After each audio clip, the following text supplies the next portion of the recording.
Chers participants et participantes, bonjour, bienvenue. Nous sommes ravis de vous accueillir à l'une de ces sessions parallèles à la deuxième conférence internationale sur l'eau, les mégapoles et le changement global intitulée Solutions techniques et technologiques 1 sur 2. Le président de cette session est M. Régis Mouilleron, professeur à l'Université de Paris-Est Créteil.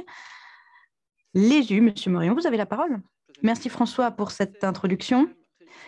Comme François vous l'a dit, je suis donc Régis Mouilleron, chercheur à l'ESU. Je m'intéresse aux questions d'eau en zones urbaines. Mon terrain de jeu, c'est Paris, et puisque personne n'est parfait, eh bien, je suis chimiste. Et je vais présider effectivement cette première session. Comme l'a dit François, la première partie de cette session mettra l'accent sur la façon dont comment les villes peuvent s'adapter au changement climatique, et nous aurons une vue d'ensemble de la corrélation entre pauvreté et accès à l'eau en Égypte. Ensuite, solutions sur le refroidissement de l'espace public à Paris et le rafraîchissement. Ensuite, les solutions durables d'utilisation des eaux de pluie naturelles. Et ensuite, comment les villes peuvent-elles s'adapter à des situations de stress hydrique. Alors, avant de commencer cette session, quelques informations d'ordre pratique. Tout d'abord, je vais demander aux intervenants et intervenantes de s'en tenir au temps imparti afin de nous permettre de garder quelques minutes pour des questions et réponses à la fin de la session.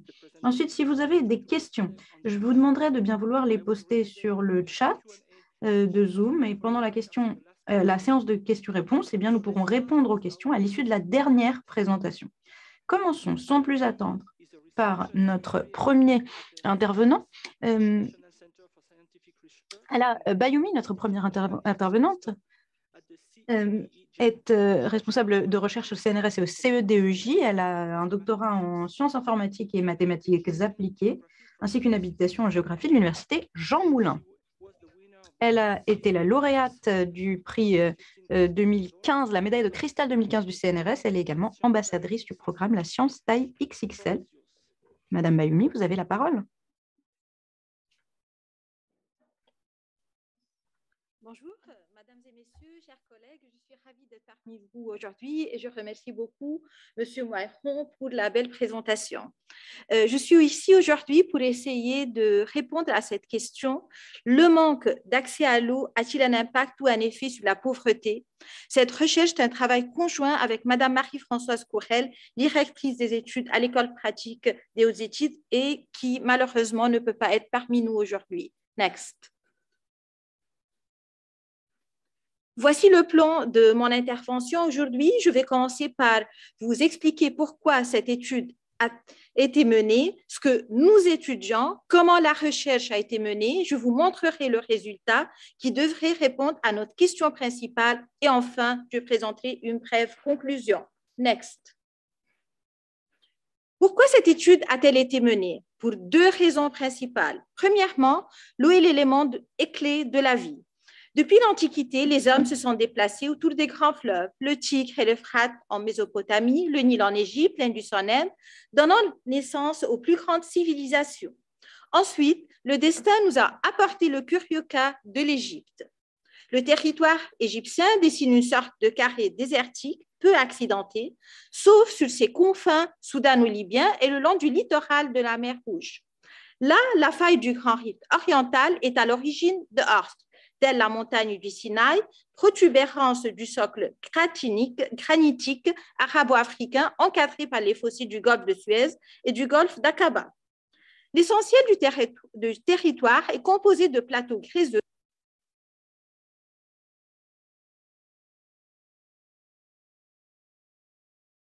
d'une Égypte éternelle.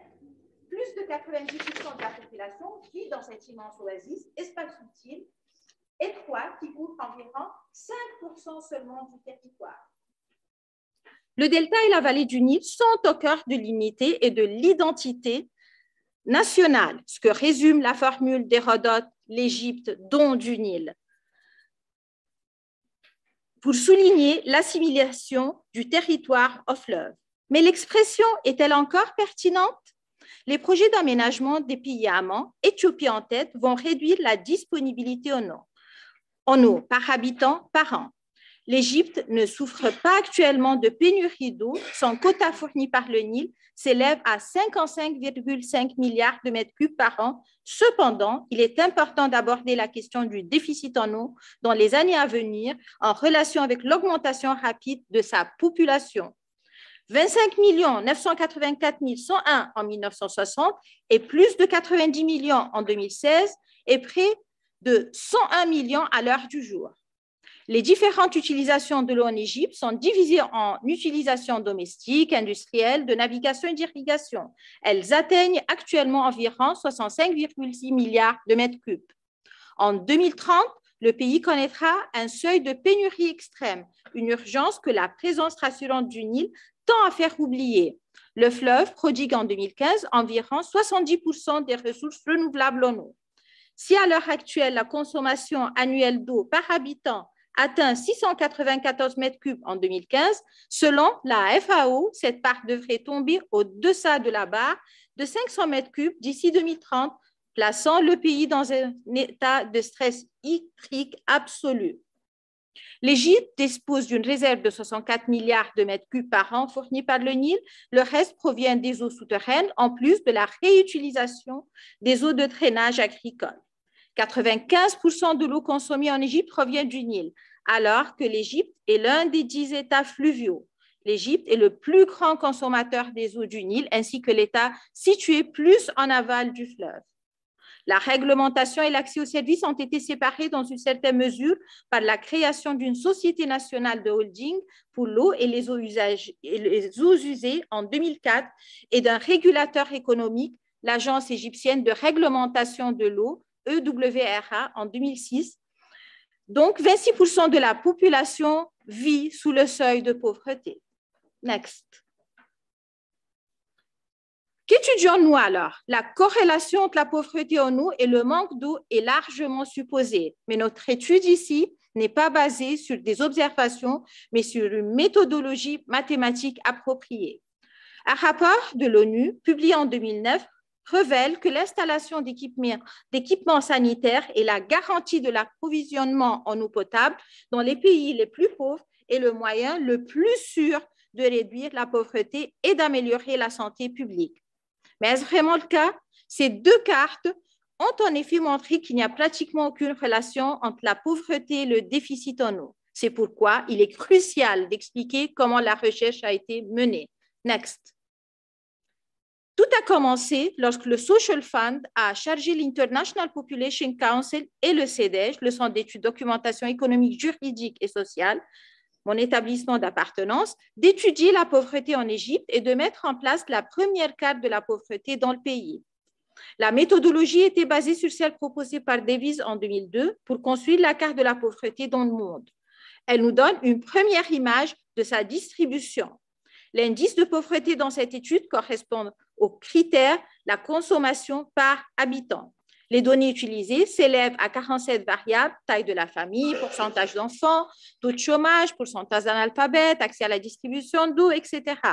16 d'entre elles présentent des corrélations positives ou négatives avec l'indice de la pauvreté. Comme nous le voyons, cette carte a été construite au niveau le plus fin du pays, soit le village pour les zones rurales et le quartier pour les zones urbaines. Next. La visualisation cartographique de ce système est un véritable outil dynamique et interactif qui calcule en temps réel l'interrogation formée à différentes échelles et en différents lieux. Un tel outil permet une mise à jour régulière pour le suivi des évolutions spatiales de la pauvreté.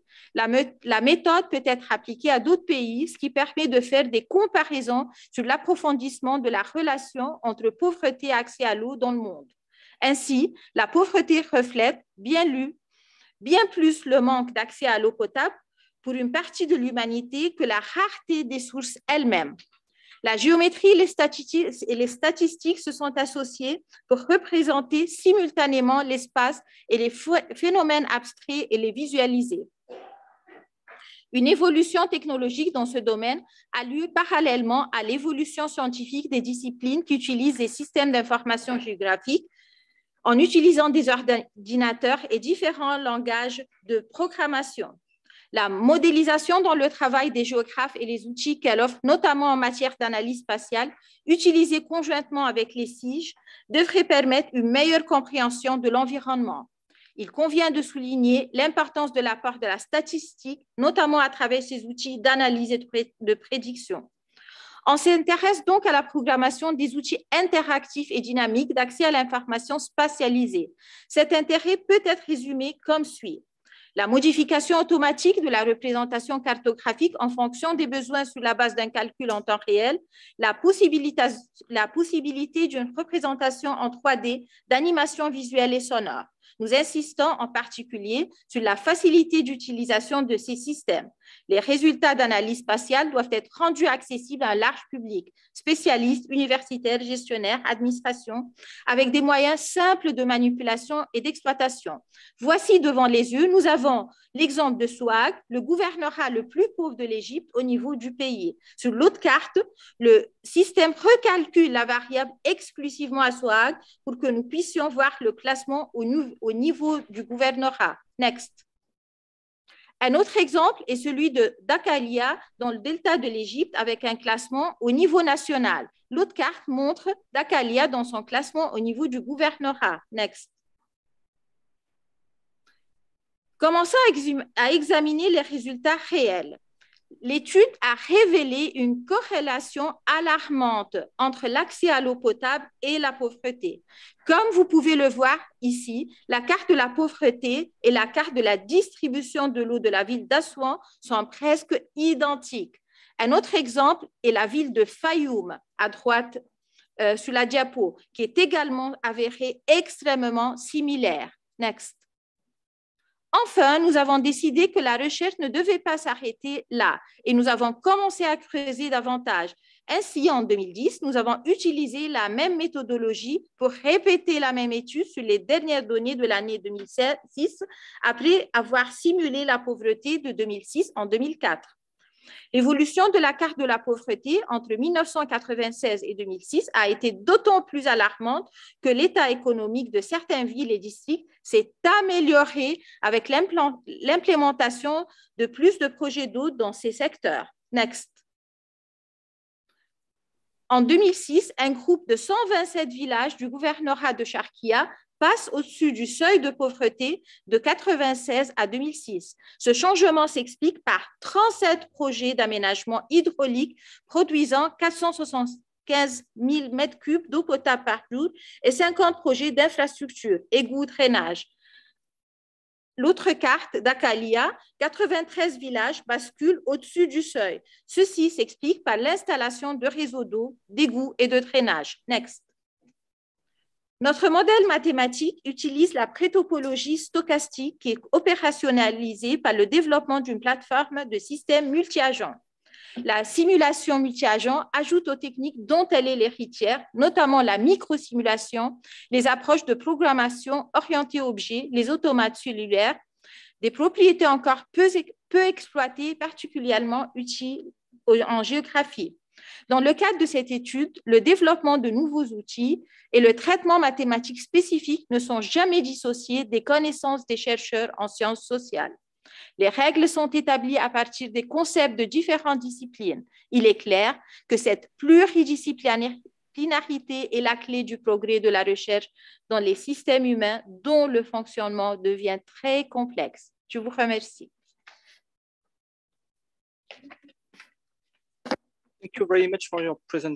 Merci beaucoup pour votre présentation et vous êtes parfaitement dans les temps. Donc, je le disais, je vais vérifier s'il y a des questions dans le chat, mais nous regrouperons les questions après les 4 présentations. Nous allons entendre donc notre présentation suivante. C'est Julie Roussel et Anita Ravlik qui vont nous la faire. Julie Roussel est doctorante en planification spatiale avec une formation en psychologie. Elle est chercheuse adjointe et elle travaille sur les mobilités dans les espaces urbains denses. Quant à Anita Ravlik, elle est chargée au sein de la ville de Paris du pilotage de l'économie circulaire. Vous avez la parole. Bonjour à toutes et tous. Donc effectivement, nous allons faire cette présentation que nous avons préparée à 2 voix et conjointement en fait entre 2 directions de la ville de Paris. Donc, les deux directions sont représentées effectivement aujourd'hui par Anita Ravlik, qui est aujourd'hui responsable du pôle communication, relations internationales et musée des égouts de Paris, à la direction de la propreté et de l'eau, et par moi-même, donc Julie Roussel, responsable du département adaptation au changement climatique, oui, de la direction de la transition écologique et du climat, donc pour la ville de Paris. Diapo suivante, s'il vous plaît. Merci. Une diapo de contexte. Le réchauffement climatique, il opère à Paris, évidemment, comme partout ailleurs dans le monde. À Paris, on a observé, mesuré une augmentation des températures moyennes qui s'accélère fortement depuis les dernières décennies. Et le graphe qui s'affiche démontre d'ailleurs, il est issu d'une étude très récente qu'on a publiée en 2021, que Paris, le territoire parisien, s'est d'ores et déjà réchauffé de plus 2,3 degrés depuis l'ère pré-industrielle. Ce réchauffement, il est évidemment accentué par le phénomène d'effet d'îlot de chaleur urbain, qui se caractérise, comme vous le savez, par des températures nocturnes qui sont plus élevées, en l'occurrence à Paris, que dans certaines communes limitrophes. On a par ailleurs mesuré par moment, lors de nuits particulièrement caniculaires, une différence de température de 8 degrés entre Paris et, par exemple, et Rambouillet. Et ce qu'il faut savoir, c'est que la chaleur en ville représente le risque numéro 1 pour Paris, à la fois pour sa population, mais aussi pour les infrastructures. Et de ce fait, la ville de Paris a lancé un programme d'action qui s'appelle Paris Frais, qui est donc un programme plutôt très ambitieux et avec une vision systémique pour rafraîchir le territoire. Donc, notre présentation, elle va s'articuler autour de 3 grands leviers en termes d'adaptation aux vagues de chaleur, à savoir le renforcement de la place de l'eau et de son accès dans la ville, le verdissement de l'espace public parisien et enfin une nouveauté qui est le plan ombre, donc la fabrique de l'ombre comme ressource durable et comme levier d'adaptation aux vagues de chaleur. Et je laisse la parole du coup à Anita pour la prochaine slide. Donc, parmi les outils qu'on peut avoir pour adapter la ville, on a le plan Paris Pluie qui est en fait une manière de rendre la pluie utile, 100% utile, on dit. Donc, c'est avant tout un outil réglementaire qui est adossé au plan local d'urbanisme et qui nous permet d'adopter une stratégie pour changer un petit peu le modèle de ville, passer d'une ville pour sa grande majorité imperméable vers une ville perméable et donc de pouvoir un peu renouer en ville avec un cycle naturel de l'eau, ce qui fait que l'eau devient en fait vraiment un élément utile à la ville. Elle rend service plutôt que d'être finalement un facteur de risque dans un contexte urbain où on a un réseau d'assainissement unitaire. Donc, on récupère dans les mêmes galeries à la fois l'eau usée de l'activité humaine et puis celle de la pluie dans le réseau, ce qui fait qu'on a un risque de saturation en cas de forte pluie et de fort orage en ville. Et on a par ailleurs, donc, comme je le disais, une ville qui est dans sa grande majorité avec des surfaces minérales, donc très minérales, et du coup, quand il pleut, à la fois on sature nos réseaux et en même temps on lessive la rue, et donc il n'y a pas forcément d'utilité à cette eau-là. Donc le Paris Pluie, c'est vraiment cet objectif-là de pouvoir transformer un modèle de ville imperméable vers une ville perméable qui sera forcément du coup d'une autre nature et plus renouée avec le cycle naturel. Diapo suivante. Donc concrètement, comment ça se passe? On a ce qu'on appelle un zonage pluvial. Donc c'est un découpage géographique en fonction des caractéristiques du sous-sol parisien et du coup une obligation pour tous les constructeurs, aménageurs qui vont construire de nouvelles surfaces en ville, donc que ce soit au niveau du bâti ou des espaces extérieurs, voiries, jardins, etc., d'abattre en fait une quantité de pluie et donc de ne pas envoyer vers le réseau d'assainissement de l'eau de pluie et au contraire de pouvoir infiltrer ou en tout cas récupérer cette eau de pluie et la rendre soit infiltrable, soit récupérée pour des usages d'usage. Donc là, on voit justement sur cette diapo la manière dont on a découpé en fonction du sous-sol parisien et donc en fonction des capacités d'absorption de l'eau, on doit pouvoir abattre, donc, par exemple via l'infiltration, une certaine quantité d'eau en fonction des pluies qui tombent.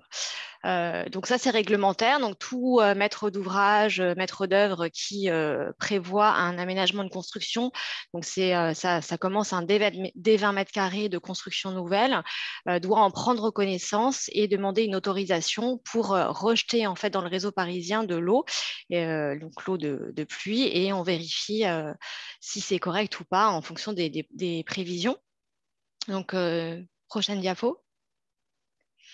Donc là, on encourage, cette diapo, c'est pour vous montrer qu'on encourage tout type en fait de propositions et d'aménagements, donc tout type de solution est accepté. Donc on voit là, ça laisse une large part à la végétalisation, qui est aussi une manière de contribuer à la création d'îlots de fraîcheur en ville, donc à travers ce plan.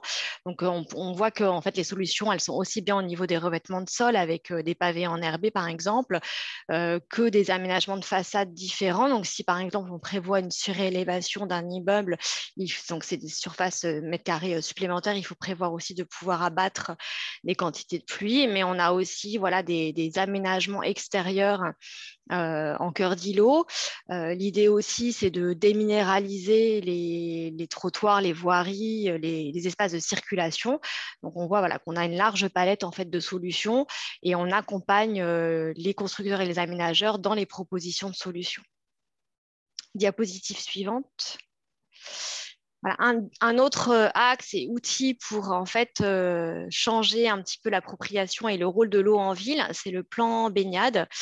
Donc bien sûr, on a un objectif qui est assez court terme maintenant de pouvoir organiser des jeux, des épreuves des Jeux olympiques de baignade en eau libre dans la Seine directement. Et donc, à cette occasion-là, a été construit un plan baignade. On va aussi un petit peu dans une vision un peu plus lointaine avec un héritage de ces jeux-là. Et à travers ce plan de baignade, l'idée, c'est vraiment une réappropriation de l'eau en ville avec un usage qui peut être bien sûr récréatif, sportif, mais qui est aussi finalement un enjeu de rafraîchissement dans un contexte de changement climatique et de réchauffement. Et donc, on a la rivière qui n'est pas seulement un espace économique d'activité ou de paysage, mais qui est aussi un lieu de vie et d'usage pour tous les Parisiens. Donc, c'est aussi, ce qui est intéressant dans ce plan, c'est aussi l'enjeu finalement de gouvernance, puisque ça rassemble une trentaine d'acteurs, les signataires d'un protocole d'accord, et c'est aussi l'occasion de renouer une coopération territoriale pour pouvoir aller travailler sur l'amélioration de la qualité de l'eau, puisque la baignade est conditionnée à l'amélioration de la qualité de l'eau. Et chaque en fait, acteur en amont du fleuve doit pouvoir agir pour éviter les rejets d'eau usée, par exemple, en cas de réseau unitaire en Seine. Et on rejoint avec ce plan-là aussi un objectif du plan Paris Pluie, qui est vraiment de contrôler tous les rejets de pollution en Seine pour pouvoir améliorer la qualité de l'eau. Et donc voilà, ce qui est intéressant, c'est qu'à la fois, on est sur une réappropriation des habitants d'un espace naturel qui est en ville. On renoue un peu avec cette notion d'espace naturel et qu'en même temps, ça recrée cette gouvernance et cette coopération des territoires pour atteindre un objectif de qualité de l'eau. Donc là, la diapo, elle retrace les étapes. Hein. Donc on a un horizon à 2025 pour la baignade à Paris. 3 à 5 sites ont été identifiés pour se baigner en ville. Et donc, on a déjà une première étape qui a été franchie avec l'expérimentation à la Villette, en fait, donc la baignade dans le canal de la Villette au cœur de Paris. Donc, c'est la diapo suivante. Merci. Et donc là, on a mis en place cette baignade en 2017 et depuis, c'est un franc succès puisqu'on a à la fois vraiment une adoption des Parisiens pour ce lieu de baignade en ville. En même temps, on a pu voir qu'on contrôlait très bien la qualité de l'eau puisqu'on a maintenant les les 3 à 4 années de recul d'ouverture de la baignade pendant la période d'été, de très bons résultats. On n'a eu aucun jour de fermeture pour un défaut de qualité de l'eau, par exemple. Donc, ça nous laisse vraiment c'est de bonne augure pour la suite de notre plan. Et on voit à travers le nombre de visiteurs l'engouement que ça peut susciter de renouer sur cette nouvelle pratique en ville de baignade et de lieux de rafraîchissement. Et j'en ai terminé pour ma partie, donc je repasse la parole à Julie. Merci Anita. Donc effectivement, on vient de le voir, l'eau nous offre donc pas mal de solutions assez diverses pour concourir finalement au rafraîchissement de la ville, du territoire parisien. Un autre grand levier que la ville de Paris a activé, c'est la végétation. Alors, la ville de Paris a déjà engagé des actions de végétalisation de son cadre bâti et de son espace public depuis un certain temps. On avait déjà un programme de végétalisation assez ambitieux depuis 2014. Pour cette nouvelle mandature qui a commencé l'année dernière et qui se termine à horizon 2026, on a de nouvelles actions de végétalisation qui ne sont pas d'ailleurs sans lien avec les questions de gestion des eaux. Et ces actions principales, je n'ai noté que les principales actions, elles concernent l'aménagement de rues végétales, qu'on appelle des rues végétales, donc qui sont intégralement végétalisées au niveau du cadre bâti, des bâtiments quand c'est possible pour les murs et les façades, mais aussi évidemment au niveau des sols et de la chaussée et des trottoirs. Puis on parle aussi, je pense que vous en avez déjà entendu parler, d'une plantation d'arbres très importante justement à horizon 2026, puisque il est annoncé 170 000 arbres supplémentaires, mais également la création de plusieurs forêts urbaines sur le territoire parisien, en plus des 2 bois que sont le bois de Boulogne et le bois de Vincennes. Pour faire le lien également avec ce qui a été présenté par Anita, il est également annoncé 100 hectares d'espace public débitumé supplémentaires pour permettre en partie l'infiltration des eaux pluviales, mais aussi pour favoriser le développement de la biodiversité. Et puis, une mesure phare que je ne présente plus et qui n'est pas une mesure qui est propre à la ville de Paris, même si elle s'en saisit fortement, c'est la transformation des cours d'école et bientôt des cours de crèche en oasis, et qui vise donc à créer donc des îlots de fraîcheur, à faire des cours d'école des îlots de fraîcheur. Toute cette démarche, effectivement, elle permet la création donc d'un réseau d'îlots de fraîcheur qui sont au nombre de 1200 sur le territoire parisien aujourd'hui et qu'on doit encore amender, améliorer, renforcer. L'idée étant d'aller sur des actions qui sont multi-bénéfices et de travailler aussi, comme je vous le disais, sur le renforcement de la biodiversité. Diapositive suivante, s'il vous plaît. Merci. J'en viens donc à une autre ressource qui est encore assez peu exploitée en tant que telle à Paris, c'est l'ombre. L'ombre qu'on peut produire de façon volontaire, volontariste et qui va laisser place, du coup, qui va donner naissance à un plan ombre à Paris, puisqu'on sait que c'est une ressource, donc, comme je l'ai dit, durable, mais surtout très efficace pour à la fois lutter contre l'effet d'îlot de chaleur urbain, mais aussi pour apporter davantage de confort aux usagers, quels qu'ils soient passants ou en usage plus de séjours, de halte sur l'espace public.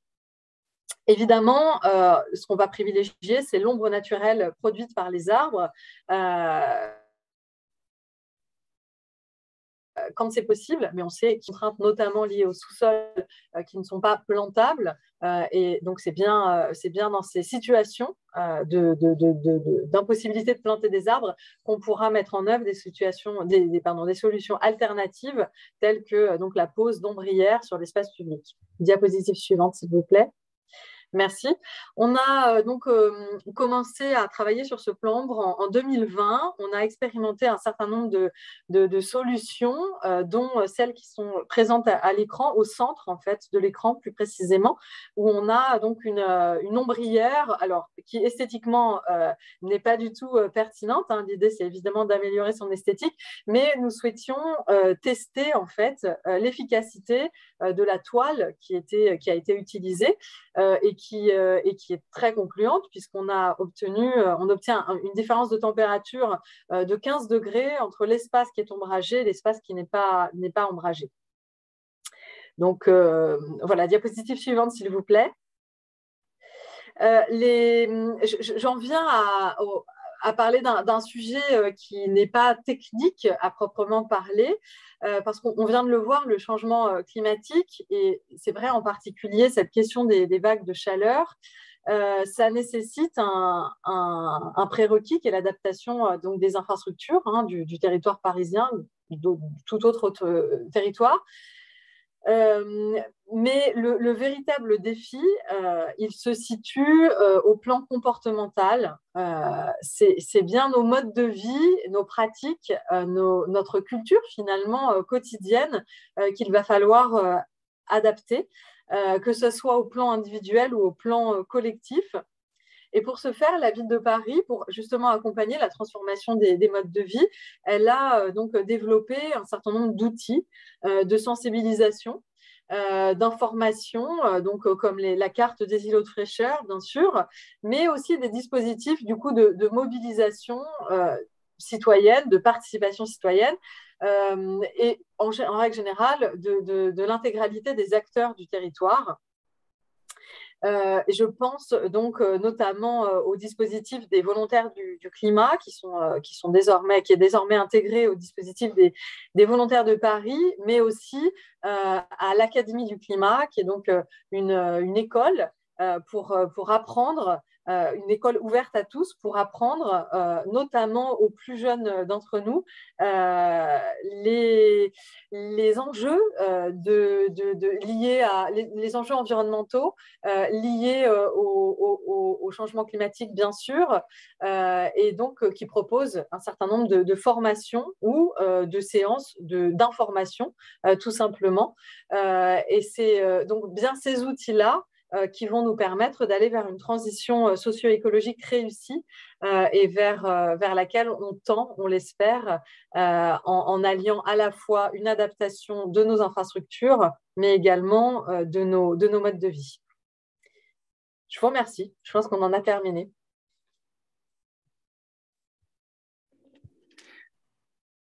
Thank you for this presentation. Merci beaucoup pour cette présentation. Et merci de nous avoir donné un petit aperçu de la ville de Paris. Nous allons passer à la présentation suivante, présentation qui va nous être faite par Marcus Obrera Gomes Jr. Marcus est un candidat au doctorat à l'Université de Texas de San Antonio ainsi qu'à l'Université de Sao Paulo. Il a un master en ingénierie hydraulique et assainissement.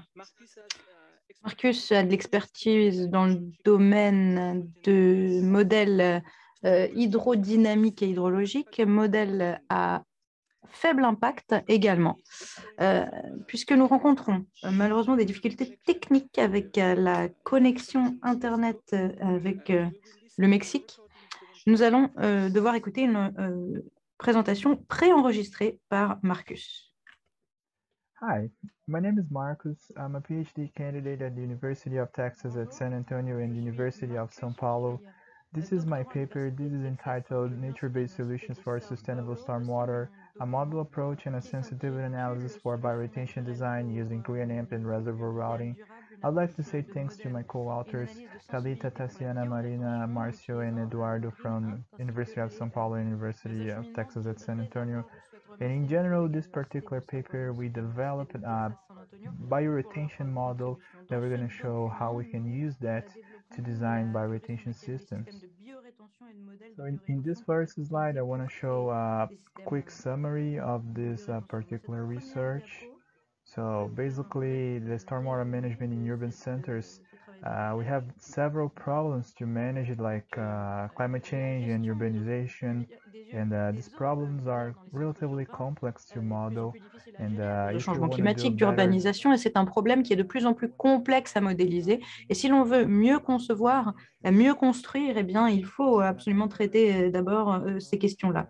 Autre approche très importante que nous avons élaborée dernièrement, c'est le concept de solutions naturelles basées sur la nature, les NBS, des solutions qui sont en contraste avec les infrastructures. On cherche par exemple des routes de bio-orientation, bio-rétention, on cherche des trajets verts et ces solutions eh bien, ont pour objectif de restaurer l'eau plutôt que de la libérer rapidement et nous augmentons les bénéfices hydrologiques en procédant de cette manière. Néanmoins, nous n'avons pas de normes très claires pour ce type de conception. Donc, cette étude présente un modèle de hydrologie qui est hydraulique pour des systèmes de biorétention avec un cas spécial de NBS, donc solution basée sur la nature. Nous avons fait une analyse de sensibilité au modèle afin d'identifier les principales incertitudes à prendre en considération pour évaluer les retombées des conditions changeantes à mesure que les taux d'imprévisibilité de précipitation et des bassins versants augmentent. Le modèle a été appliqué pour voir quels sont les paramètres dont on a besoin. Alors avant d'en passer au modèle à proprement parler, je vais vous montrer, ou en tout cas vous présenter quelques-uns des éléments qui nous ont motivés. Modèle hydrologique, le changement climatique, comme je vous l'ai dit, est l'un des défis principaux auxquels nous sommes confrontés depuis plus de 10 ans. Exemple, aux États-Unis, en 2005 et 2017, il y a eu des ouragans extrêmement spectaculaires, comme c'est le cas de l'ouragan Katrina, l'ouragan Harvey. Et ces événements climatiques particuliers sont le fruit non seulement du changement climatique, mais de l'urbanisation également. Et ce sont des problèmes que nous allons devoir aborder dans les décennies à venir. L'une des manières de prendre ce problème à bras-le-corps, c'est d'imaginer par exemple les bassins versants ou les chemins d'eau comme un pourcentage qui nous permettrait de réduire les risques d'inondation. Alors, les impacts des inondations précisément. Les catastrophes naturelles qui coûtent le plus cher, ce sont ces dernières, les inondations. Il y a environ 1 millier de milliards de dollars en coûts d'inondation entre 1980 et 2013 dans le monde entier. 1 millier de milliards de dollars dépensés pour payer et réparer les vies à déplorer, des milliers de vies ont été perdues dans des inondations. Une nouvelle modélisation, c'est aussi un environnement changeant et cela signifie que nous devons changer la façon dont nous procédons afin de veiller à ce qu'il y ait moins d'inondations. Si l'on ne contrôle pas l'urbanisation, et que vraiment le changement climatique nous frappe, eh bien, la répartition des inondations par probabilité sera celle qui apparaît à l'écran. Et nous, ce que l'on veut faire, c'est transformer cette fonction, revenir à une situation passée ou même à un scénario qui soit celui d'inondations de moins grande ampleur que celles que nous avons connues par le passé. Voilà pourquoi nous avons essayé de concevoir des systèmes basés sur la nature. Voilà 2 images qui nous montrent bien qu'il est absolument essentiel de s'adapter. Vous voyez là l'augmentation des précipitations et l'augmentation des événements climatiques extrêmes. Aux États-Unis, vous voyez que spécifiquement dans les zones côtières, on a une augmentation de 30 à 40% des événements climatiques extrêmes. Voilà pourquoi il faut de meilleures infrastructures pour gérer ces événements liés au changement climatique ainsi que les problèmes de pollution qui en dérivent et que nous devons aborder également. Il nous faut donc faire preuve d'adaptabilité. Alors, quel est l'objectif de cette étude? Eh bien, c'est d'avoir une méthode de conception flexible pour les cellules de biorétention que l'on pourrait ensuite utiliser pour différentes utilisations des terres ainsi que différents schémas de précipitation. Pour ce faire, nous avons appliqué ce modèle dans un climat subtropical dans le sud du Brésil. L'objectif initialement était d'avoir des conditions qui soient plus difficiles que celles qui étaient prédéterminées, afin qu'on ait un seuil d'estimation possible. Pour ce faire, nous avons développé un logiciel TC Hydro qui est disponible sur GitHub. Vous avez le lien qui apparaît à l'écran pour télécharger ce modèle. Alors, jetons un œil au développement du modèle à proprement parler. Alors, le modèle est constitué en réalité d'un ensemble de modèles synthétiques. Par exemple, pour les bassins versants, on peut avoir des simulations hydrographiques à partir de certaines méthodes connues. Et pour les systèmes de biorétention, eh bien, on peut estimer l'intégration grâce au modèle TNF. Et pour la sortie d'eau, eh bien, on peut utiliser le système, l'approche de level pool.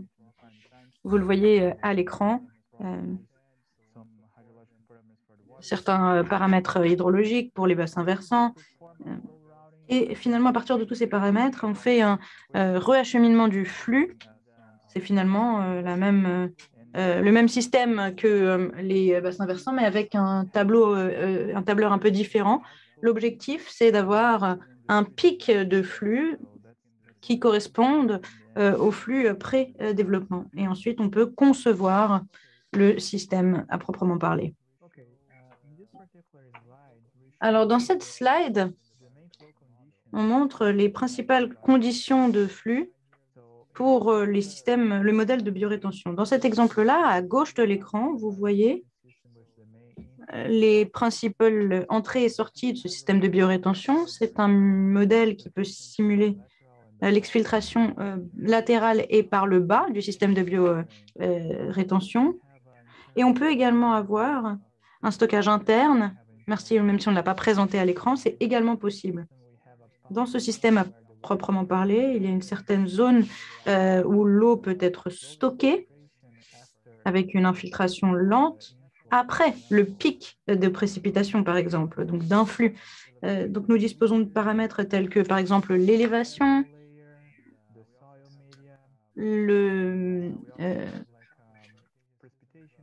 la qualité du sol, les précipitations également, l'évapotranspiration.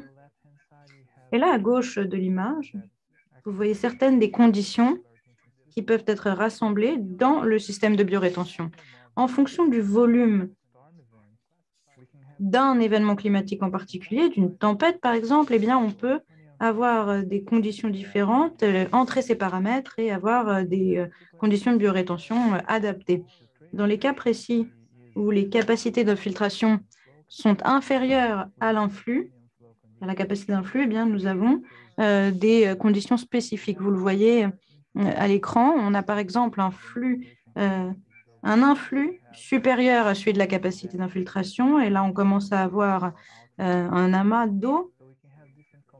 Et dans ces cas-là, il faut un flux sortant. Donc, on peut avoir des combinaisons, vous voyez, entre les différents taux, la capacité d'infiltration, afin d'avoir des conditions idéales réunies.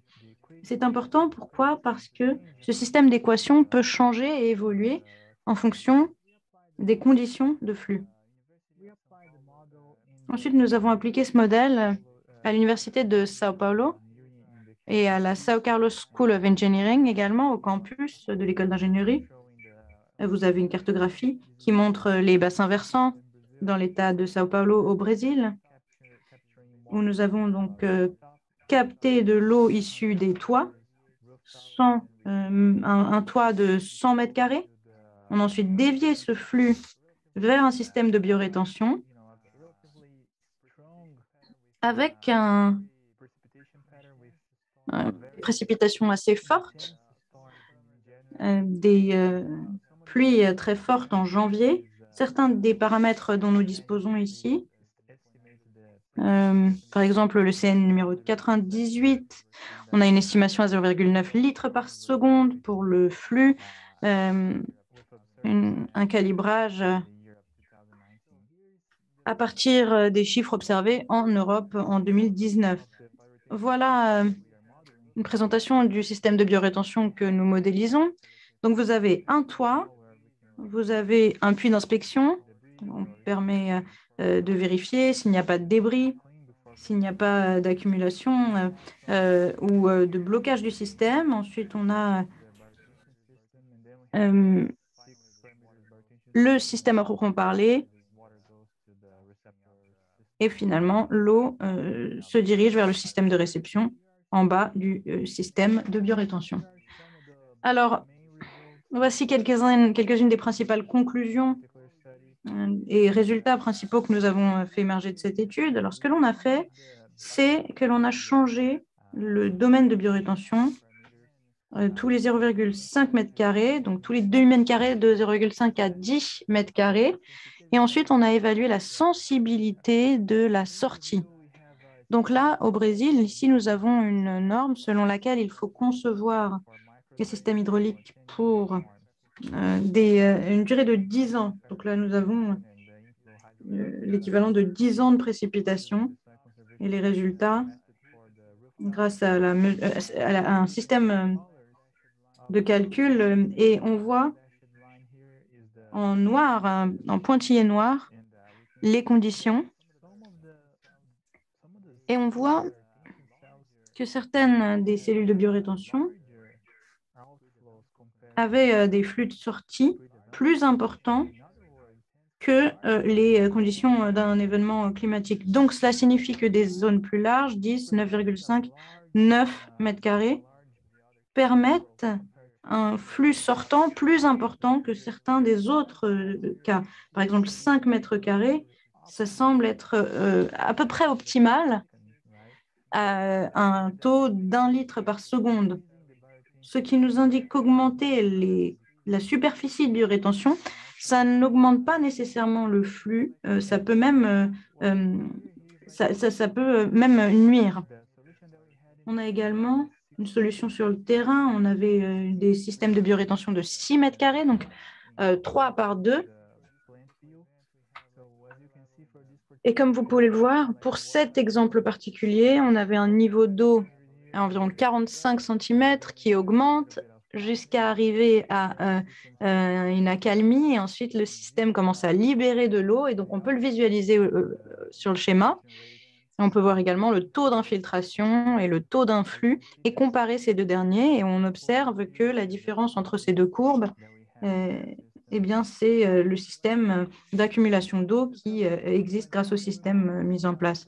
Alors, quelques remarques de conclusion. Nous avons donc conçu un nouveau système de modèle, un nouveau modèle de système de biorétention qu'on peut utiliser pour améliorer les performances hydrologiques de systèmes de biorétention. On peut donc finalement estimer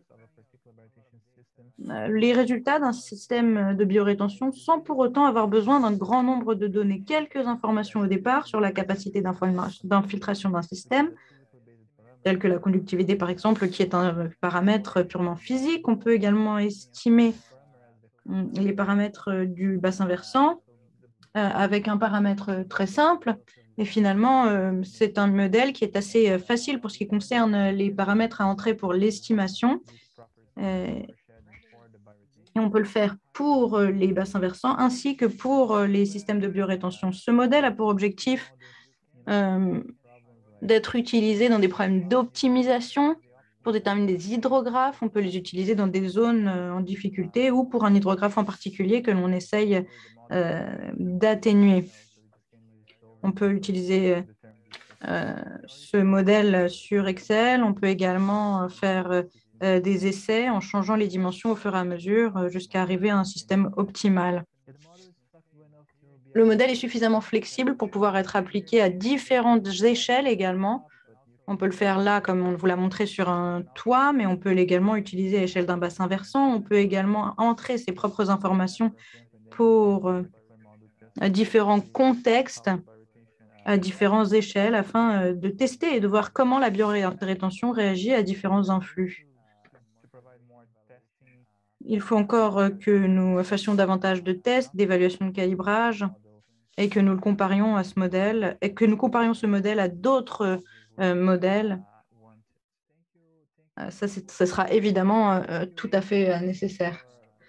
Encore un grand merci de nous avoir permis de participer ou de m'avoir permis de participer à cette conférence. J'ai eu le plaisir de vous présenter les résultats de ces travaux. Vous avez à l'écran mon adresse mail. Si vous avez quelconques questions sur le modèle et la façon dont on peut l'utiliser ou l'essayer, eh bien, n'hésitez surtout pas à me contacter. Je me ferai un plaisir de vous répondre. Merci beaucoup.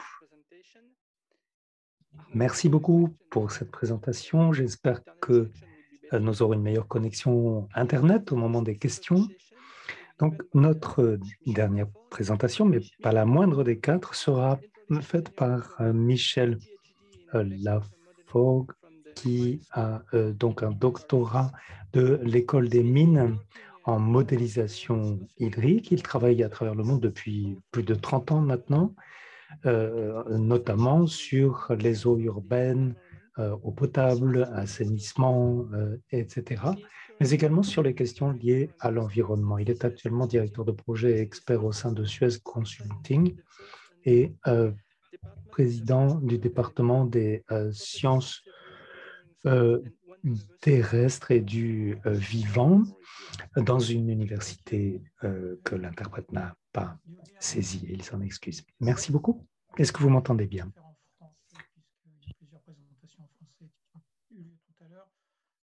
Donc, le sujet que je souhaite aborder, en fait, c'est la situation en fait, du stress hydrique et la façon dont elle peut intervenir au niveau d'une ville et comment on peut la gérer.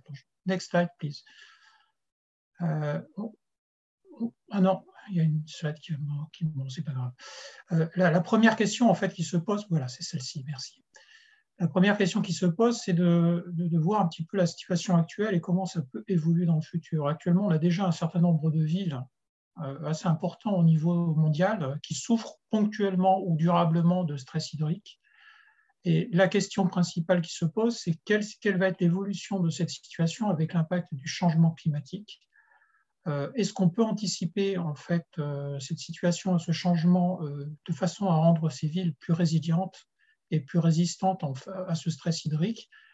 Et la dernière question qui est de savoir qu'est-ce qui se passe si jamais on a vraiment un shutdown, en fait, une rupture brutale en fait, de l'approvisionnement en eau pour la ville, en fait, quelles sont les mesures potentiellement qui peuvent être prises? Pour répondre à ces trois questions, next slide please, nous allons nous appuyer en fait sur le cas pratique de la ville de Cape Town en Afrique du Sud, en fait, qui a eu à gérer effectivement une crise hydrique importante à la fin de l'année 2017 et au début de l'année 2018. Et nous allons voir en fait quelles sont les données de base en fait de cette ville et quelle a été la gestion de la crise et qu'est-ce qu'on peut en retirer en fait comme information sur ce qui pourrait servir à d'autres villes.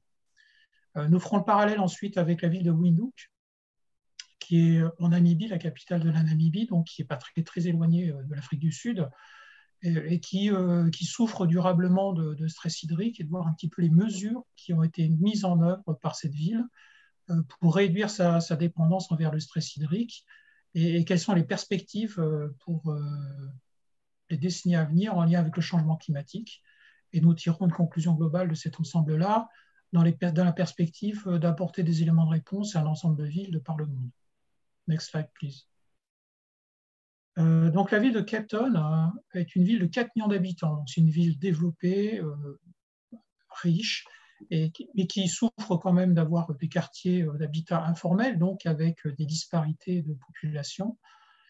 Cette ville a une demande en eau qui varie en fonction de la saison, et donc des températures et de l'état également de la pluviométrie. Et la variabilité varie en gros entre 700 000 et 1 200 000 m3 par jour, avec une demande moyenne qui est de l'ordre de 900 000 m3 par jour. La ville s'appuie historiquement sur des ressources en eau superficielle, principalement, qui en l'occurrence sur 6 grands barrages réservoirs, en fait, qui ont une capacité totale de 900 millions de mètres cubes. Si on compare ces deux chiffres, c'est intéressant, c'est que l'on voit en fait que l'on a en gros 1000 jours de stockage en fait dans les réservoirs, dans les barrages, 1000 jours de demande en eau. Donc, ça laissait supposer qu'il y avait une capacité relativement importante, notamment permettant d'amortir potentiellement des demandes, des périodes de sécheresse avec des années qui étaient relativement sèches.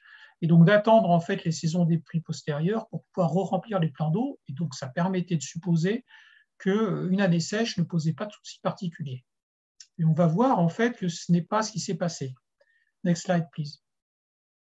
Donc on voit en fait sur ce graphique-là l'évolution sur une dizaine d'années en fait des taux de remplissage des barrages, des 6 grands barrages réservoirs, où 100%, c'est des pourcentages qui sont écrits de 0 à un peu plus de 100%. Et on voit que sur une année normale, en fait, on a une baisse en fait, du pourcentage de remplissage du fait d'une demande pendant la période sèche à une époque où les plans d'eau ne se remplissent pas en eau. Et puis ça remonte à la saison des pluies pour approcher les 100%, ça redescend à 60% ou 50%, ça remonte à 100%.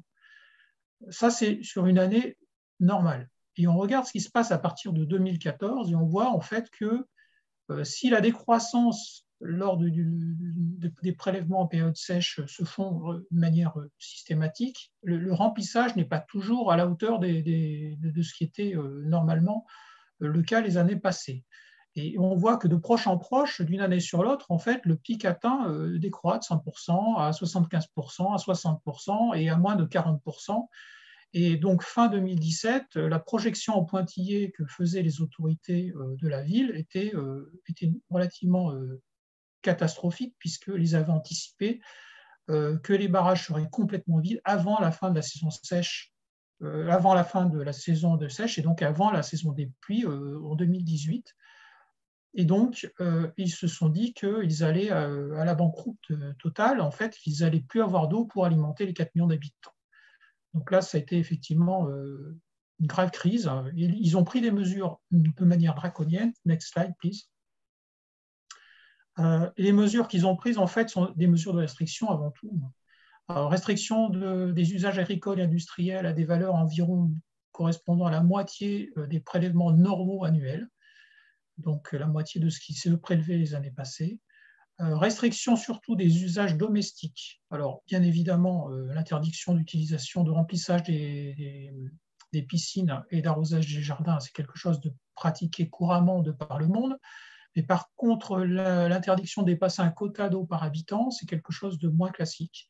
Les valeurs retenues ont été d'abord de 87 litres par jour par habitant, pour ensuite, dans une deuxième phase, début 2018, descendre à 50 litres par jour par habitant, avec un contrôle en fait, des consommations des logements, et en cas de dépassement des seuils autorisés, des amendes qui pouvaient être relativement onéreuses, et l'installation aussi de réducteurs en fait, de pression de façon à limiter d'une part les pertes d'eau, mais également à réduire en fait, la consommation des populations.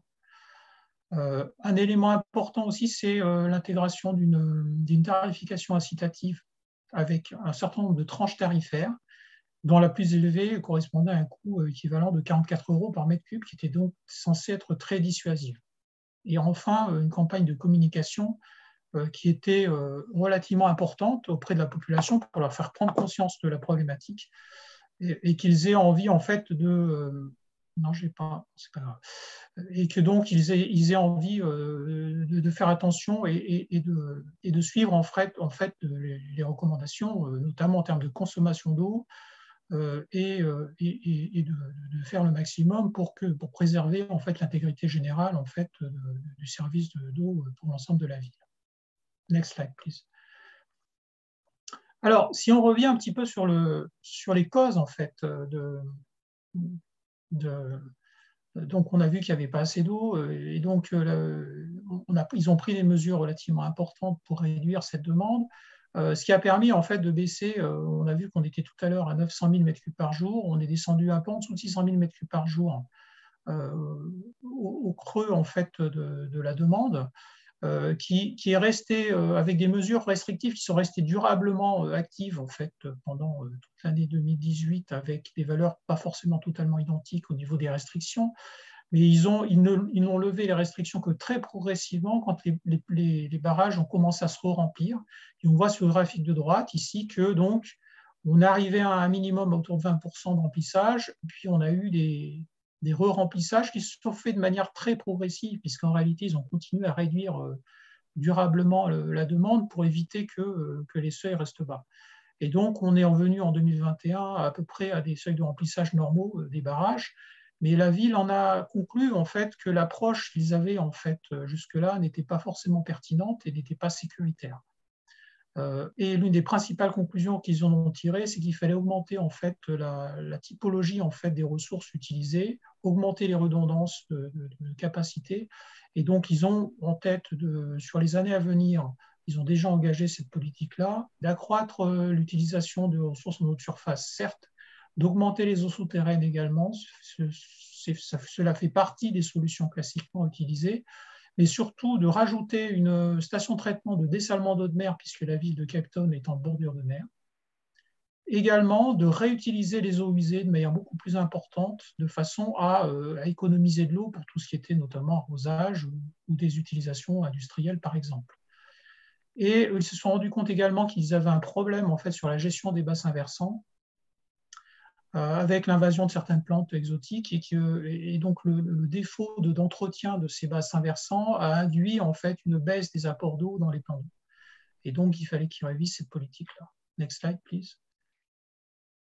Donc, si on provient un petit peu aux racines en fait, des problèmes qu'ils ont constatés, en fait, je peux en sortir 5 principales. La première, c'est qu'on a ici des ressources qui sont exploitées de manière conjointe pour l'usage urbain et pour d'autres types d'usages, et notamment des usages agricoles. Or, le problème, c'est qu'en année sèche, en fait, les usages agricoles ont tendance à augmenter de manière importante. Et donc, en fait, la projection de besoins, elle est peut-être sous-estimée pour ces années-là, ce qui veut dire qu'en fait, les réserves utiles, elles ont à la fois tendance à baisser parce qu'il y a moins de pluie qui arrive, et en même temps, on a plus de sous-tirage. Donc ça, c'est une source de risque accru, et donc il faut l'avoir intégré dans la gestion globale. Le deuxième point, c'est qu'on a une population qui est en croissance relativement forte, et donc ça nécessite en fait d'anticiper toujours en fait les besoins et les ressources de façon à ce qu'on ait en fait une marge de sécurité sur les ressources disponibles pour répondre à ces besoins. Le troisième point vient de la gestion dont j'ai parlé tout à l'heure des bassins versants, et donc une gestion des bassins versants qui n'était peut-être pas suffisante pour pouvoir valoriser toutes les gouttes d'eau qui parvenaient sur ces bassins. Et donc, ils ont pris des mesures importantes pour remédier à ce point-là. Le quatrième point est un point qui était peut-être un petit peu moins perçu, mais en fait, ils avaient initialement prévu en fait, d'avoir une politique incitative tarifaire dès le départ. En fait, déjà, il y a plus d'une dizaine d'années, ils avaient envie en fait, de gérer en fait, la consommation par une politique tarifaire incitative. Le problème qu'ils ont eu, c'est qu'ils ont une partie de la population qui est pauvre, et donc il y a eu des mouvements sociaux qui ont freiné en fait cette tentative-là, et donc la politique tarifaire qui a in fine été utilisée n'était pas suffisamment incitative, et donc les besoins qui avaient été estimés en projection future à cette époque-là se sont retrouvés supérieurs à ce qu'ils avaient estimé, et donc en fait ça réduit d'autant en fait les marges de manœuvre dont ils disposaient au niveau du bilan besoins-ressources. Et enfin, je garde en dernier le point le plus critique, c'est la dépendance envers une seule ressource, qui est une ressource d'eau de surface. Et donc, ça veut dire que cette dépendance, elle se fait envers la pluie, en fait. Et si jamais on a une sécheresse importante et qu'il pleut de façon relativement faible pendant plusieurs années, en fait, toutes les ressources disponibles sont dépendantes de ce paramètre-là. Et donc, on voit bien que c'est un facteur de fragilité très, très important. Et c'est ce qui a amené en fait la ville à changer de politique et à diversifier ses ressources. Next slide, please. Michel, 2 minutes left. 2 minutes? Oh. Donc, je voulais parler de la ville de Windhoek parce que c'est une ville qui est relativement importante dans le sens où elle est en contexte semi-désertique avec une population croissante, une population pauvre, avec des ressources faibles et notamment de barrages qui sont à des distances de 60 à 200 km et une grosse évaporation. Et donc, next slide, please. Ils ont entrepris depuis déjà plusieurs dizaines d'années en fait, de réutiliser les eaux usées non seulement pour alimenter une cimenterie ou faire l'irrigation d'espaces verts, mais également pour une réalimentation directe sur le réseau de distribution d'eau potable. Et donc, ça permet en fait de réduire en fait la valeur à la dépendance par rapport aux ressources conventionnelles. Et les années où ils ont ils sont plus de pluviométrie, en fait, le reliquat disponible en fait est réinfiltré dans la nappe de façon à garder cette eau-là et qu'elle ne s'évapore pas, contrairement à ce qui se passe dans les plans d'eau. Next slide, please. Donc, ça marche bien, mais si on projette à l'horizon 2060, il y a des études récentes qui ont montré que le changement climatique allait réduire de 30% les pluies.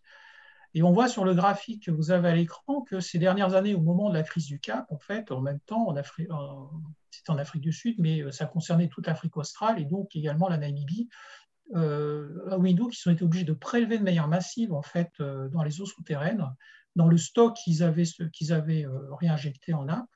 Et on voit bien qu'il y a une fragilité en fait si on a des successions d'années sèches et que donc le risque va revenir de manière importante avec le changement climatique, ce qui va probablement les amener à augmenter en fait la réutilisation des eaux usées, ce qui en boucle va conduire très certainement à ce qu'ils ajoutent en fait un traitement complémentaire d'osmose inverse pour réduire la salinité, éviter qu'on ait une salinisation croissante dans la boucle, dans le réseau d'eau potable et dans la nappe. Next slide, please. Donc, en conclusion, le premier point, c'est qu'il faut anticiper l'impact du changement climatique sur la pluie.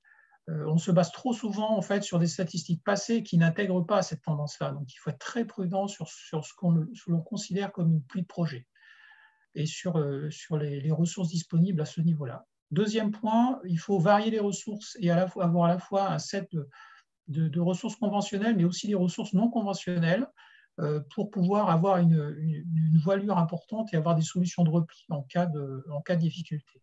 Troisième point, et c'est un point qui est latéral, mais qui est très important, c'est qu'il faut que les services et les institutions soient organisées de façon à pouvoir avoir ces ressources conventionnelles et non conventionnelles et avoir cette organisation en fait, latérale qui permet en fait, de gérer cet ensemble-là. Et c'est important, ce n'est pas toujours le cas.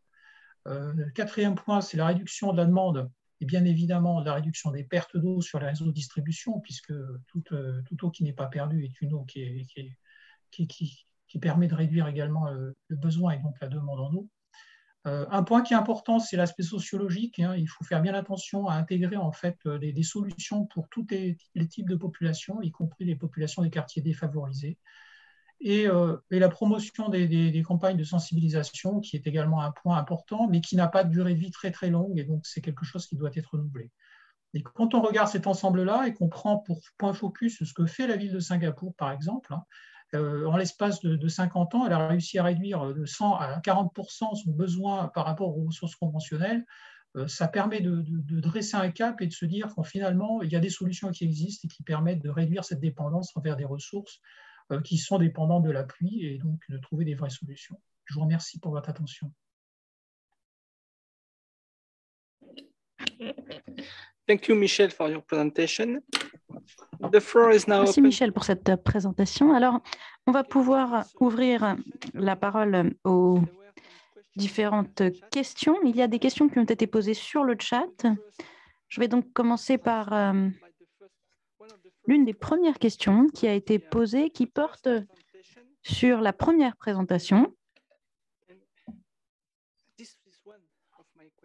C'est en fait une question qui a été posée par moi-même. Je me demandais, alors je vais la poser en français. En français alors. J'avais une première question qui concernait les indicateurs que vous avez utilisés au début pour évaluer la pauvreté. Combien étaient, indépendamment de la relation ensuite que vous avez fait avec l'eau, reliés à l'eau? Est-ce que certains étaient déjà reliés à l'eau en termes de consommation, choses comme ça, ou le lien a été fait après? Non, au tout début quand même, parce que comme j'avais dit au tout début qu'il y avait 47 variables qui ont été utilisées pour déjà calculer l'indice de la pauvreté, il y avait déjà là-dedans, bien évidemment, l'accès à l'eau, l'accès à l'eau potable, les égouts et pas mal d'autres critères qui concernent l'eau. Ça, c'est dans un premier temps. Et du coup, on a pu calculer l'indice de la pauvreté, qui est la consommation quand même par habitant. Et une fois qu'on avait fait ça, on était quand même, on était quand même très sensible à la question de corrélation avec l'eau. Voilà, et ça, c'est dans un deuxième temps. Et en plus, c'était une étude complètement à part. Mais les outils et les méthodes mathématiques utilisées dans un premier temps pour calculer la pauvreté ont servi à mener la deuxième étude concernant la corrélation entre pauvreté et eau. Vraiment, ce sont deux choses complètement séparées. Déjà, j'ai fait juste mention à la carte de la pauvreté parce qu'il fallait le faire pour comprendre comment, rapidement, ça c'est rapide, on peut faire toute une présentation pour montrer comment ça a été calculé, comment on a évolué dans l'outil, et j'insiste dans l'outil pour que l'Égypte puisse avoir l'indépendance totale dans le calcul de la pauvreté. Mais c'est une deuxième étude qui a été menée d'une part pour la corrélation eau et pauvreté, mais d'autre part, on voulait surtout insister sur le côté prédiction, simulation et prédiction. L'idée n'est pas juste de dire on a vu que, on a prouvé que, mais c'est de prédire et surtout d'éviter. Merci pour votre réponse. I check the question. Bien, alors je regarde les listes, les questions que j'ai observées pendant la présentation. Un instant. Alors, j'ai noté quelques questions. Une question qui portait sur la deuxième présentation. Alors d'abord, bon, ce n'est pas la première question qui a été posée sur la deuxième présentation, mais c'est celle que j'ai sous les yeux. Quelle est l'échelle? Non, pardon, ce n'est pas la question que je voulais poser. Un instant.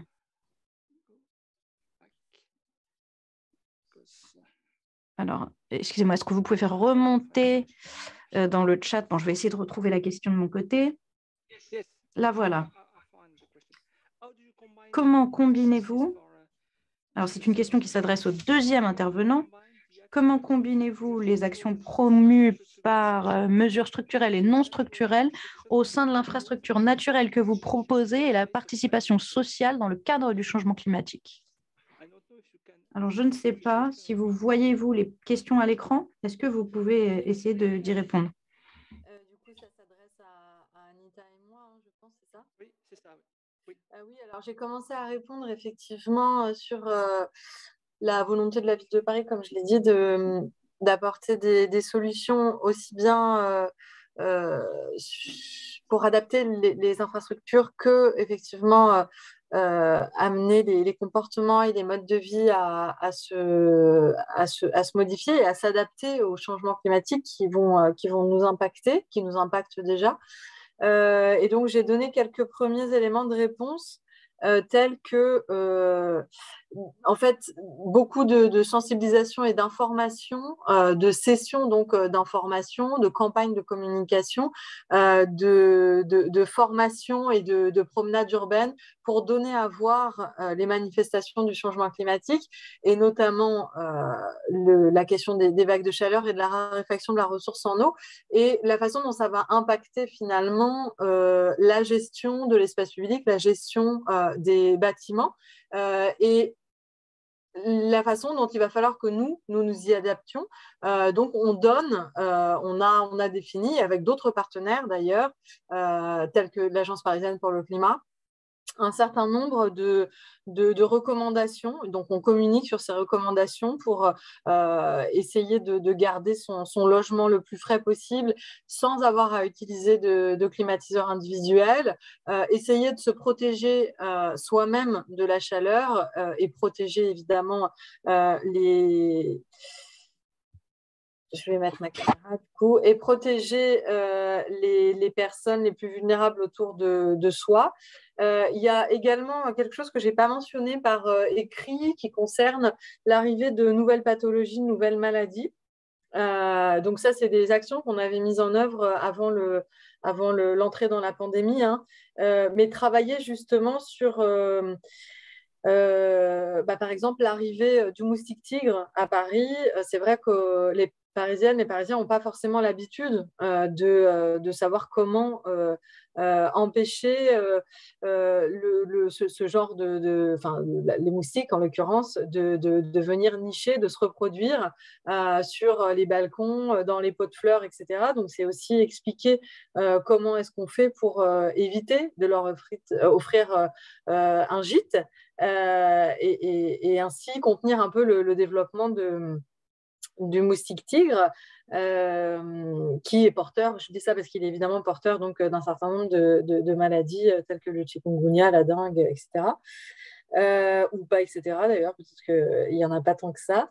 Qu'est-ce que j'avais d'autre? Oui, sur la question de la ressource en eau aussi, c'est une question qui nous occupe et qui va nous occuper de plus en plus, mais peut-être qu'Anita aura des choses à dire, mais c'est vrai que voilà, pour l'instant, on n'est pas non plus à Paris vraiment confronté. Enfin, l'eau, c'est quelque chose d'un peu magique, hein. On allume le robinet et on n'est pas culturellement confronté à une problématique d'usage d'eau. Et c'est des choses auxquelles il va falloir se préparer, du moins. Mais peut-être qu'Anita, tu as des éléments complémentaires sur cette question ou sur d'autres. Oui, bah, peut-être sur cette question, je me disais qu'on pouvait aussi mentionner le permis de végétaliser, qui est une manière en fait de s'approprier la ville. Donc, ça participe en fait à l'action citoyenne. Ça rejoint un petit peu aussi la question de l'action citoyenne, le fait de donner de l'espace aux Parisiens pour en fait un peu s'accaparer la ville d'une certaine manière à travers des actions de végétalisation. Donc, eux après doivent devenir les gestionnaires et du coup, ils se posent la question aussi de comment on ajoute, enfin, on déminéralise la ville avec ces actions de végétalisation et avec un accès, on est en train de travailler par exemple pour avoir un accès à l'eau non potable pour que ces espaces-là puissent être arrosés avec de l'eau non potable à Paris. Et donc, c'est aussi une manière de sensibiliser sur la ressource en eau, puisqu'on a la chance à Paris d'avoir conservé un double réseau. Donc, l'eau potable pour les usages, bien sûr, domestiques, et puis l'eau non potable pour plus des usages de nettoyage, d'arrosage. Donc, il y a une eau qui est directement prélevée dans le canal. Et donc, de mieux faire connaître aussi les deux réseaux, les usages de l'eau non potable, de conserver ce réseau-là. Donc, je pensais à cet enjeu-là. Et après, c'est vrai que je rejoins ce que dit Julie. Aujourd'hui, à Paris, on a la chance finalement de ne pas tellement se préoccuper d'une ressource qui est encore abondante, qui est peu chère par rapport à peut-être d'autres villes. Donc, il y a un enjeu aussi de faire connaître un petit peu plus, d'avoir une relation différente à l'eau, d'autant plus qu'aujourd'hui, la plupart des Parisiens payent leurs factures dans les charges communes de leur immeuble. En fait, on n'est pas directement en lien avec le fournisseur d'eau, qui est une régie municipale à Paris. Donc, c'est vrai que là, on réfléchit aussi à comment renouer ce contact entre le fournisseur d'eau qu'est la ville et puis l'usage. Donc, il y a plein d'actions comme ça qui remettent un petit peu l'eau et à la fois son accès, son utilisation et aussi son respect parce qu'on a aussi un enjeu de pollution plastique finalement et notamment pour l'usage de cette eau non potable. En ville. Donc voilà, il y a des opérations, des campagnes, alors qui sont plus de la mobilisation citoyenne autour d'opérations de nettoyage, mais qui sont à l'occasion de travailler sur cette relation Haute-Paris, donc qui est notre opérateur de distribution, a aussi des opérations grand public, de pouvoir par exemple utiliser plus l'eau du robinet en eau de boisson. Donc c'est une manière en fait à chaque fois de sensibiliser à ces questions environnementales et d'avoir des partenaires sur le territoire pour renouer une relation aussi entre le fournisseur d'eau et le Parisien, enfin les habitants.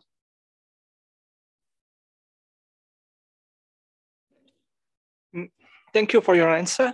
And you also answered. Merci pour vos réponses et vous avez d'ailleurs répondu à d'autres questions, notamment celle sur l'implication de la participation de la population aux solutions que vous proposez. Alors, il y a une question à présent pour l'intervenant suivant. Est-ce que M. Gomez nous entend? Marcus, vous nous entendez? Je vous entends absolument. Vous-même, m'entendez-vous? Nous vous entendons. Alors, au cours de votre présentation, vous nous avez parlé de votre modèle, mais quand on est confronté au changement climatique, on a des événements pluvieux ou plus intenses avec des périodes de sécheresse également. Comment prenez-vous en compte l'efficacité des solutions naturelles si les périodes de sécheresse est très longue? Est-ce que cela altère l'efficacité de votre solution naturelle? Bien, l'objectif numéro 1 de ce modèle, ça a été de développer la conception de la biorétention dans le cadre d'inondations. Donc, on se dit, OK, effectivement, vous me demandez que se passe-t-il si on a des périodes de sécheresse? Eh bien, dans ce modèle en particulier, on ne parle pas de pluie continue, on est toujours simplement à la recherche de pluie très intense, de tempêtes. Ça, c'est pour la conception du modèle. Si on réfléchit aux sécheresses, eh bien, pour ce modèle, il faut déjà avoir un meilleur modèle pour des situations d'inondation. Si on a une tempête qui dure 12 heures, l'évapotranspiration est quasiment négligeable.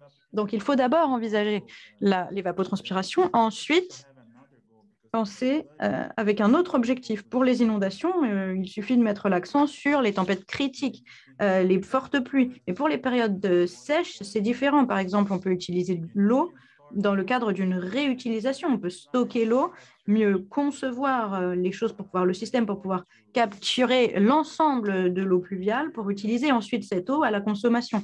Là, on se penche uniquement sur les inondations. Entendu, je vous remercie pour votre réponse.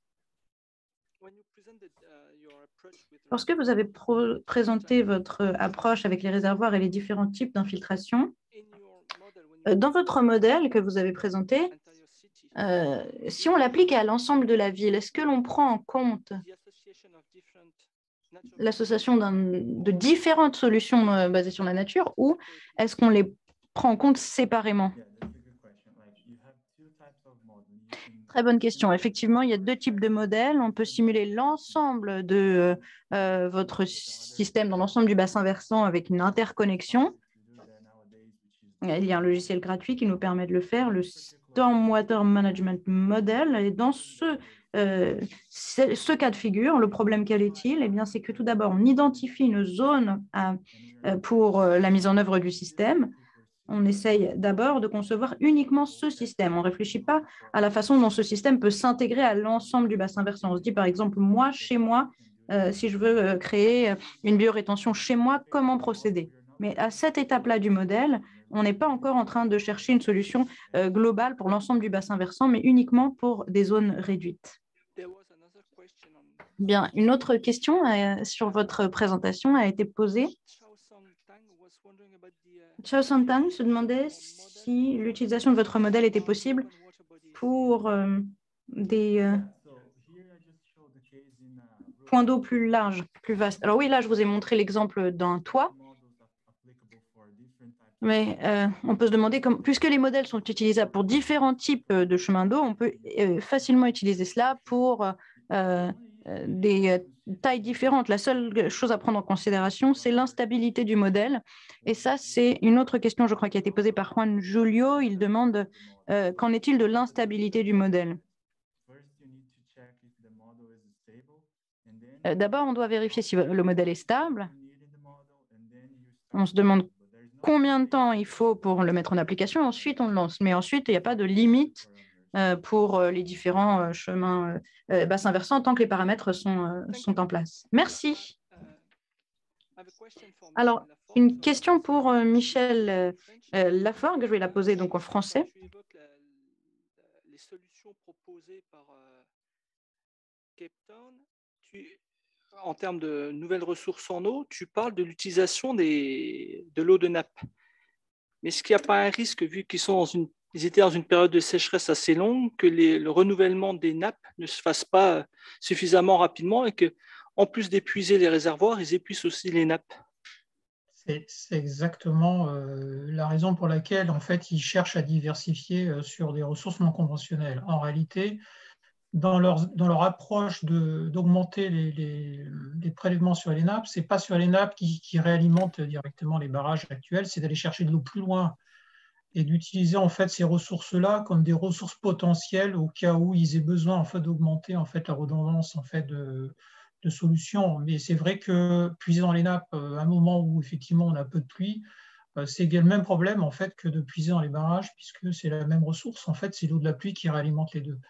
Donc, on a un vrai problème en fait sur ces ressources conventionnelles.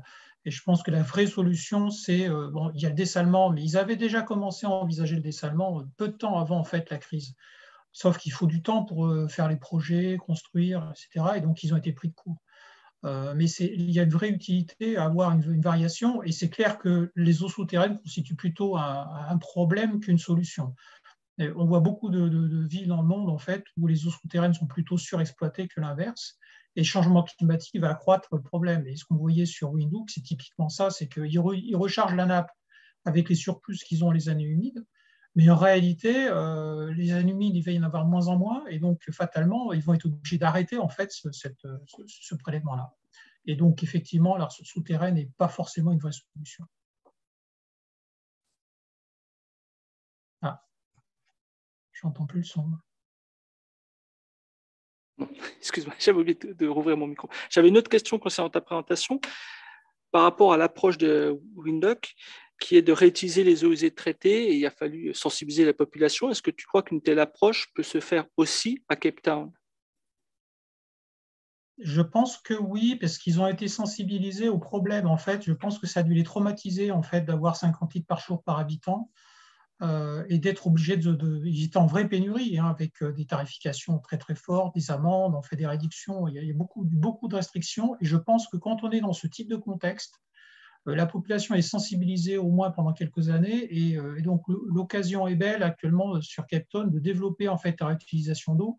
Alors peut-être pas directement pour le réinjecter dans le réseau d'eau potable comme c'est le cas à Windhoek, puisque c'est quand même vraiment la solution qui est vraiment ultime, mais déjà pour tous les usages qui sont non domestiques, hein, les usages industriels, tout ce qui est arrosage d'espaces verts, il y a plein d'usages en fait qui peuvent permettre en fait de réduire les prélèvements sur les plans d'eau. Donc, je pense que oui, ils sont en situation actuellement sociologique de pouvoir faire facilement cette bascule. J'ai deux dernières questions à poser. Une première à Ala, parce que vous y avez partiellement répondu tout à l'heure, mais vous avez développé un modèle. Et est-ce que vous avez eu un retour de la part des autorités locales sur l'utilisation d'un tel modèle comme un outil pour eux pour mieux gérer cette problématique? Là, la réponse est très facile. On travaille directement avec les autorités locales. C'est-à-dire que même que ce soit le modèle qu'on a conçu pour la pauvreté, on l'a créé directement avec le CAPMAS, qui est le Central Agency for Public Mobilization and Statistics, qui est l'équivalent de l'INSEE français. Donc, on travaille directement avec le pays. Sinon, ça ne passe pas. Voilà, donc directement à chaque fois qu'on crée ce genre de modèle, on travaille directement. On a un partenaire toujours gouvernemental. D'accord, merci. Et ma dernière question ira vers Julie et Anita concernant l'ombrage et le déploiement de l'ombrage. Aujourd'hui, c'est quoi l'objectif en termes de surface qui serait visé? Ou est-ce que c'est une identification de zones bien précises, ou est-ce que c'est d'abord des tests très locaux pour ensuite un développement de plus grande ampleur? Ouais. En fait, je n'ai pas beaucoup développé ce point-là parce qu'on est en train justement de travailler sur le déploiement du plan ombre en définissant justement les objectifs en termes de nombre d'ombrières, sachant qu'il y aura certainement plusieurs types d'ombrières, hein, à la fois des toiles tendues au-dessus de rues qui peuvent bien s'y prêter. Mais aussi des ombrières autoportantes, hein, comme finalement très grands parasols dans des rues ou dans des cours d'école ou dans des espaces verts qui sont fortement ensoleillés et qui ont besoin d'être ombragés et qui ne peuvent pas l'être par des arbres. Sur l'objectif sur lequel vous m'interrogez, on est parti sur le déploiement d'une dizaine d'ombrières par an. Une ombrière, celles qu'on a testées, elles font en moyenne 100 mètres carrés par ombrière, mais c'est une moyenne parce qu'on a en fonction des typologies des sites, des emplacements précis, il faudra évidemment adapter ce mobilier.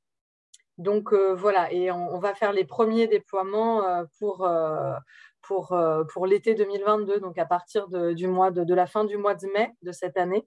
Et ensuite, on fera une programmation annualisée jusqu'à l'été 2026. Merci pour votre réponse.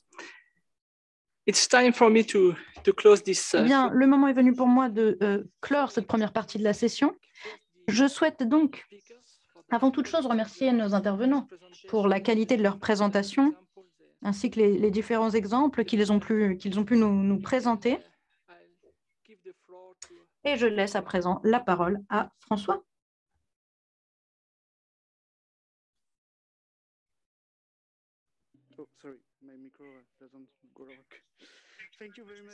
Merci beaucoup, Monsieur Morillon, et à l'ensemble de nos intervenants et intervenantes pour leur participation fort instructive. Merci à toutes pour votre participation, pour votre intérêt. Et ne nous quittez pas, nous avons trois autres sessions parallèles qui commencent à 16 h pour parler des outils de planification, des solutions techniques et technologiques et des sessions régionales, sessions sur l'Amérique latine et les Caraïbes. Merci beaucoup.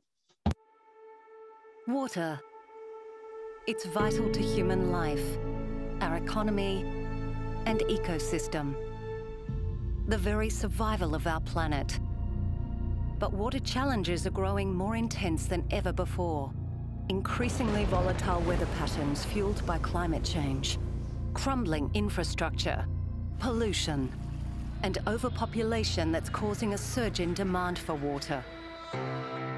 But now, new technologies are offering bold new ways to protect and optimize water, to help the world become water secure, and Xylem is leading the way. Xylem is a Fortune 1000 global water technology provider, dedicated to solving water and smart infrastructure challenges. We have a century-long track record of trust and reliability, providing leading-edge technologies, expertise and equipment to utilities, industrials, and other users of water, working closely with our customers to develop solutions that manage water more effectively and efficiently all across the water cycle.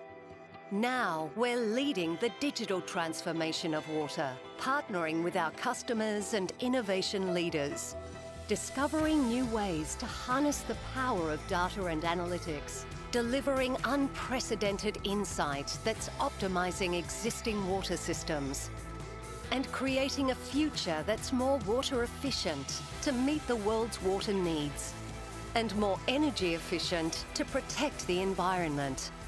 Our commitment to sustainability is fundamental to our business strategy, guiding everything from how we design new products to our culture and people. Through our corporate social responsibility program, Watermark, Xylem employees have volunteered more than 230,000 hours over the past 5 years, educating about key water issues, cleaning up local waterways, working with our NGO partners to deliver drinkable water systems to communities in urgent need, and deploying our experts, technology and equipment to help disaster-afflicted communities. The world's water challenges are dramatically increasing, but so are the possibilities to solve them.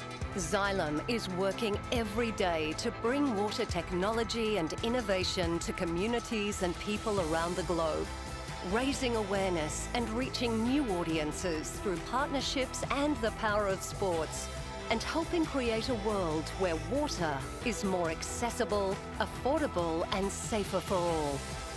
Water is always moving, and so are we. We're pushing forward, pursuing the opportunity of a lifetime.